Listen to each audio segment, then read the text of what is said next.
چیزوں کا جس میں شراب شامل ہے اس کو منع کیا ہے، اور اگر لگ جائے تو اس کو دھونا، جس طرح سے اور گندی چیز کا دھونا ضروری ہے اسی طرح اس کا دھونے کو بھی ضروری قرار دیا گیا ہے۔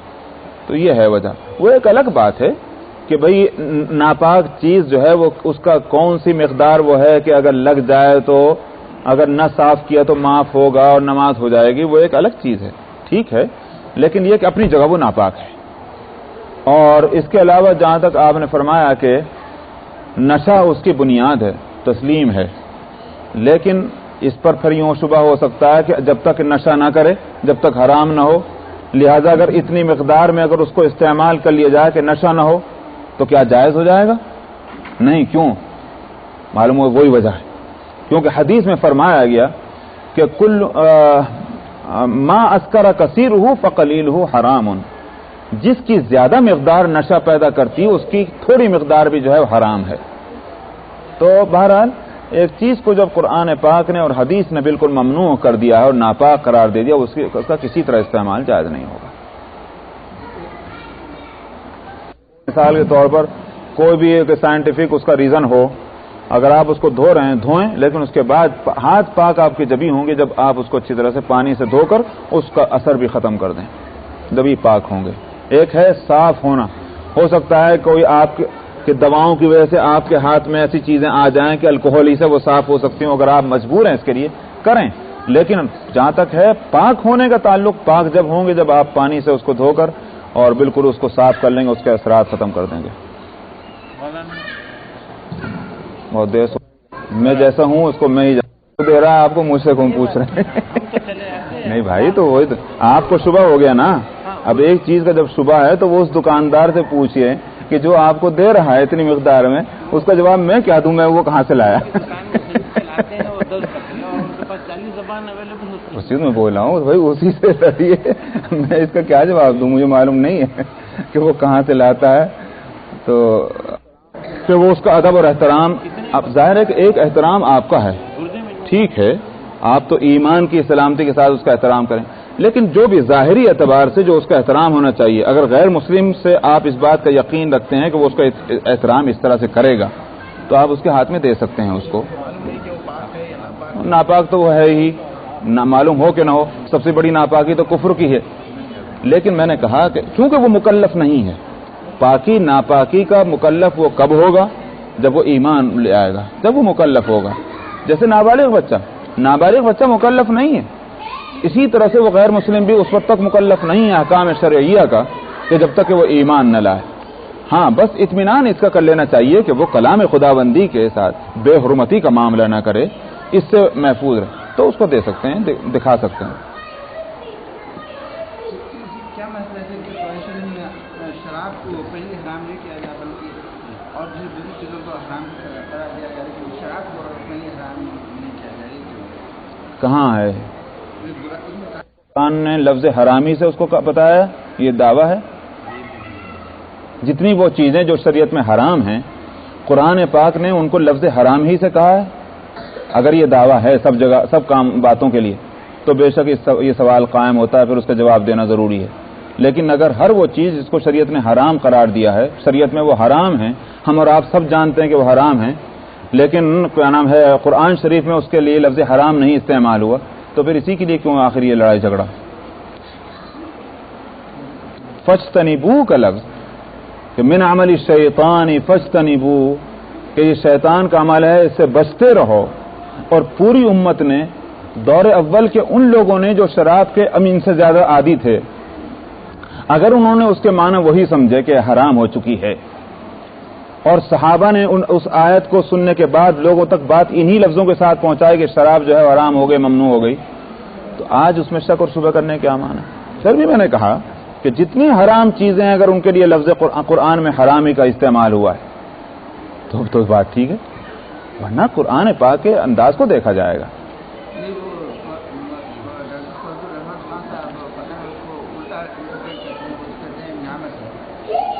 خیر وہ تو اس کا جواب تو وہ دیں گے، مجھے معلوم نہیں، اس لیے کہ وہ ابھی تک وہ زندہ موجود ہیں، اس بارے میں تو انہی سے بات کرنی چاہیے۔ وہ آپ کے پاس کوئی کتاب نہیں، آپ زبانی کہہ رہے ہیں، ہو سکتا ہے کہ آپ کا کوٹ صحیح نہیں ہو۔ نہیں، میں نے کہا کہ ان سے پوچھ لیجئے کہ وہ کیا کہہ رہے ہیں، جو جس کے بارے میں کوئی بات کہی جائے تو بہتر یہ ہے کہ ان سے اگر آپ کو کوئی شک اور شبہ اس میں باقی ہے تو وہ انہی سے بات کرنی چاہیے، اس لیے کہ ہو سکتا ہے کہ ان کے مطلب یہ نہ ہو سکتا ہے کسی زمانے میں انہوں نے کہا اب نہ کہتے ہوں، نہیں بات 10 قسم کے احتمال ہوتے ہیں، لیکن ہم جو بات کہہ رہے ہیں اس میں براہ راست اگر آپ کو کوئی شک شبہ ہے جو بات میں کہہ رہا ہوں وہ سوال آپ مجھ سے کریں گے۔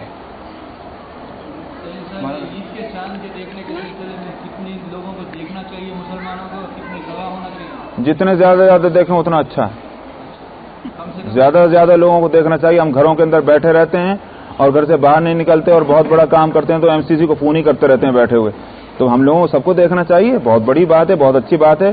اور اگر اس کا دیکھنا کوئی عبادت نہ ہوتا تو اس کے لیے دعا کیوں رکھی جاتی ہے کہ اللہم احلہ علینا بالامن والامانۃ والسلم والسلامہ؟ معلوم ہوتا ہے کہ یہ دعا ظاہر عبادت ہے، اور جس موقع کے لیے وہ دعا مخصوص ہے ظاہر ہے کہ وہ موقع بھی خاص ہوا، تو اس لیے چاند کو دیکھنا چاہیے سب لوگوں کو، زیادہ سے زیادہ تعداد میں دیکھیں، بالکل ہونی چاہیے کوشش۔ شہر میں موسم کی وجہ سے اگر نہ دکھائی دیا جائے، کہیں کی وجہ سے؟ موسم کی وجہ سے کہیں کے بعد جو بند کیا آتے ہیں ارے بھائی نام لکھ کے بھیجو، یوں کیسے پتہ چلے گا ہم کو؟ آپ نام لکھ کے بھیج دیجیے۔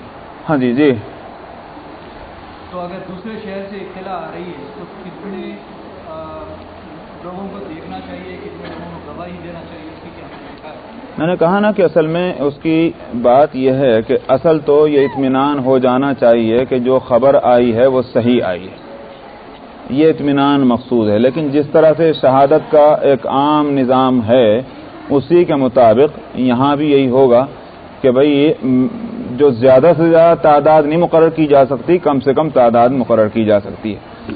بعض ائمہ ایک گواہی کو کافی مان لیتے ہیں اور بعض جو ہیں زیادہ احتیاط سے کام لیتے ہوئے وہ دو اور جہاں جیسے مثال کے طور پر عدالت میں مقدمہ پیش ہے وہاں کتنے گواہ چاہیے؟ 2، اسی طرح وہ بھی یہاں بھی کہتے ہیں کہ بھئی 2 ہونے چاہیے۔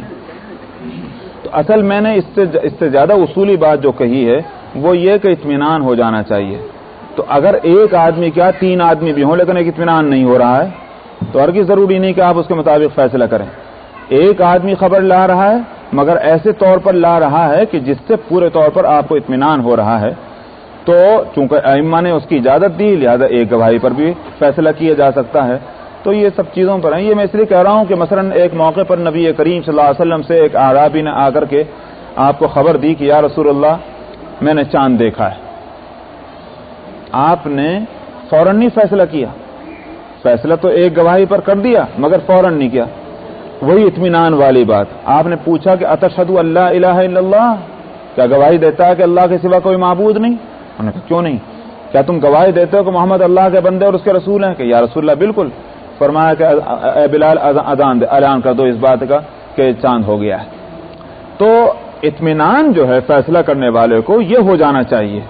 تو اب گنجائشیں دونوں کی ہیں، بعض ائمہ جو ہیں 2 کو کہتے ہیں، بعض یہ کہتے ہیں کہ نہیں اگر مسئلہ صاف ہے اور عید کا معاملہ ہے تو جمع غفیر ہونا چاہیے، کیونکہ جب مسئلہ صاف ہے کسی جگہ مثلا اور ایک آدمی کو نظر آیا 2 آدمی کو نظر آیا تو انہوں نے کہا کہ بھئی بقیہ کو کیوں نظر نہیں آیا؟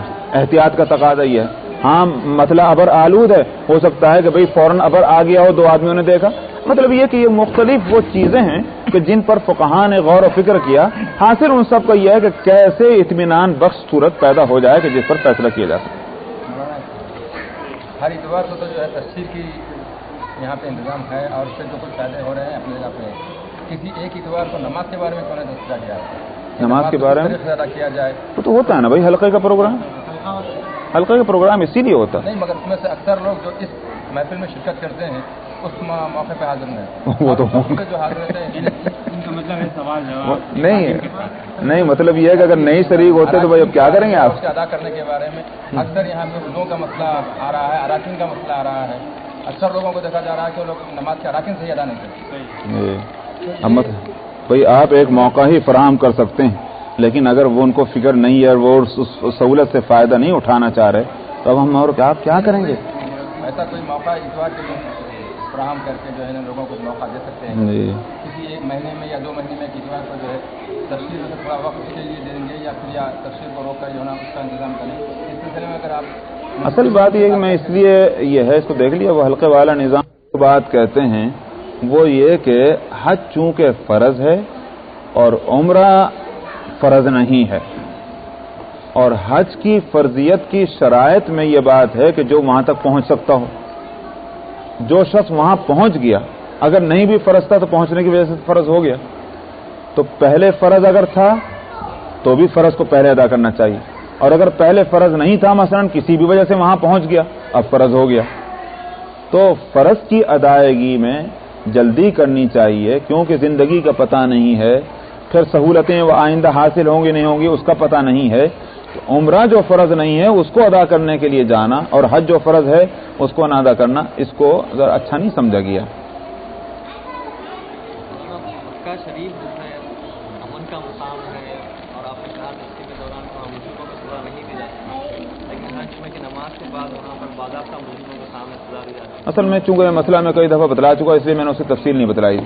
میں نے کہا تھا کہ اس میں اختلاف ہے، اور اختلاف یہ ہے کہ جو مجرم ایسا ہے کہ جس نے حرم ہی کے اندر جرم کیا، اس کے بارے میں امام شافعی رحمۃ اللہ علیہ کا کہنا تو یہ ہے کہ نہیں، اس پر تو اتفاق ہے سب کا، اس پر اتفاق ہے کہ جس مجرم نے حرم ہی کے اندر جرم کیا ہے اس کو وہاں سزا دی جائے گی. اختلاف صرف اس میں ہے کہ جو شخص باہر سے جرم کر کے وہاں آیا اس کے ساتھ کیا معاملہ کیا جائے. امام شافعی رحمۃ اللہ علیہ کہتے ہیں کہ اگر کوئی قاتل باہر سے قتل کر کے آ گیا اس کو سزا دیں گے، اس لیے کہ ورنہ تو وہ جو دارالامن ہے وہ تو بالکل دارالشری فسادی بن جائے گا، لوگ سارے فسادی وہاں جا کر اکٹھے ہو جائیں گے. امام ابو حنیفہ رحمۃ اللہ علیہ کا کہنا یہ ہے کہ ہم ایسے حالات پیدا کریں گے کہ جس سے وہ تنگ آ کر وہاں چلا جائے، لیکن قرآن شریف میں اور حدیث میں جس کو امن کی جگہ کہہ دیا گیا ہے، ہم کسی مصلحت کی وجہ سے اس کے خلاف نہیں کریں گے. ہم وہاں نہیں سزا دیں گے باہر کے مجرم کو، ہم ایسے حالات پیدا کریں گے کہ وہاں سے نکل کے بھاگے، جیسے بھاگے گا تو اس کو فوراً پکڑ کے سزا باہر دے دیں گے، وہاں نہیں دیں گے. لیکن جس نے وہیں جرم کیا ہے وہ تو حرم کا مجرم ہے، حرم کے مجرم کو حرم میں سزا دی جائے گی، اس پر سب کا اتفاق ہے.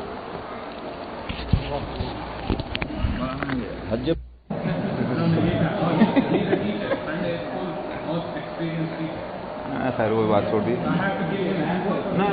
وہ مطلب ایسا ہے، ٹھیک ہے، ایسا ہے کہ دیکھیے شادی کرنا جو ہے وہ بے شک ماں باپ کی ذمہ داری ہے، لیکن خرچ کرنا، اتنا جہیز دینا، اتنا وہ دینا، اس کا شریعت سے کوئی تعلق نہیں. اگر حج اس بات پر موقوف ہے کہ ایسے انداز کی شادی ہم یا تو ہم شادی کر لیں یا حج کو جائیں، تو حج کو جائے گا وہ شخص. سمجھ میں آیا؟ حج فرض ہے، خاص انداز کی شادی کرنا فرض نہیں ہے. اس لیے غلط کہتے ہیں وہ لوگ کہ ہمیں بیٹیوں کی شادی کرنی ہے اس واسطے ہم حج کو بعد میں جائیں گے. غلط ہے یہ بات. حج اگر ان کے پاس مال ہے وہ جا سکتے ہیں، صحت ہے، تندرستی ہے، راستہ پرامن ہے، ان کو حج کے لیے جانا ہے. ابو حنیفہ کا مسئلہ نہیں کوئی کسی کا بھی نہیں ہے، نہ امام ابو حنیفہ کا، بالکل کسی کوئی امام اس میں نہیں ایسی بات کہہ سکتا. سوال ہی پیدا نہیں ہوتا. یہ بتائیے وہ صفا مروہ کے تھوڑے سے باہر جیسے ٹیلے چھوڑ دیے ہیں، کیا ان پر جانا ضروری ہے؟ نہیں تو ان کے درمیان کا میں اس طرف اور اس طرف، ہاں تھوڑا ٹیلا ہے وہ، تو ان کو ہاتھ لگانا یا ہاتھ نہیں لگانا، وہاں پہنچنا چاہیے. فضیلیت سے ہاں سنت ہے، ہاتھ لگانا نہیں کہہ رہا ہوں، پہنچنا وہ سنت ہے. بہت سے لوگ تو بس جیسے آج کل تو اچھا ڈیکوریٹ کر دیے ہیں، ہاں تو بہت سے لوگ تو ایسے نکل جاتے ہیں، لیکن پہاڑ پر پہاڑ کے تک مطلب یہ کہ اگر آپ نے اس ٹیلے کے دامن میں قدم بھی رکھ دیا تو کہا جائے گا کہ آپ پہنچ چکے ہیں وہاں تک. سمجھا نہیں بات؟ کوئی ضروری نہیں کہ بالکل سب جو چھت پہ لگایا جا کر کے جو بنی ہوئی، ہاں ٹھیک ہے وہاں جانا چاہیے. وہ اسی لیے چھوڑ دیا تاکہ وہ جگہ متعین ہو اور وہاں تک لوگ پہنچیں.